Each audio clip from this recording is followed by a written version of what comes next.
คน introvert บ่แม่นว่าบ่มีสังคมแต่มักอยู่เงียบๆหลายกว่าเลยเลือกที่จะฝีดตัวเองออกมาอยู่ตามลำพัง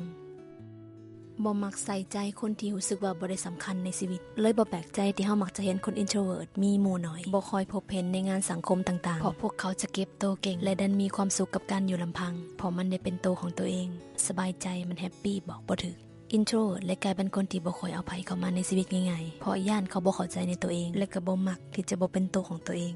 ข้อดีของการเป็น introvert คือเป็นคนที่ชัดเจนในตัวเองเป็นคนที่เข้าใจตัวเองและมีความสามารถพิเศษที่จะมีความสุขกับตัวเองได้ช่วยเหลือตัวเองเก่งสามารถเดินทางโดยลำพังเก่งบางคนจึงโสดยาวๆเพราะเป็นแบบนี้ก็แฮปปี้ดีเด้สบายใจดีแต่ถ้าจะมีจักคนหนึ่งที่เข้ามาในโลกของ introvert เจ้าต้องยอมรับว่าเจ้าจะกลายเป็นโลกทั้งใบของเขาเป็นเพื่อนกินเพื่อนเดินทาง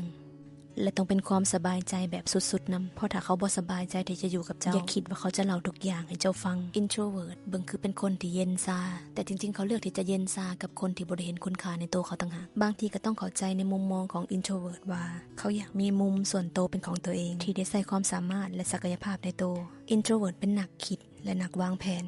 นักใส่ไอเดียเป็นส่วนใหญ่ถ้าเจ้าฮู้ใส่ประโยชน์ในตัวพวกเขาได้เจ้าจะกลายเป็นครูที่สุดยอดไปเลยล่ะจงวางงานให้เหมาะสมกับคนพวกเขาจะหมกมุ่นเฮ็ดในสิ่งที่มักแบบที่เจ้าจะบ่เคยเห็นมาก่อนจริงจังตั้งใจแต่ต้องเป็นสิ่งที่มักจริงๆได้ล่ะ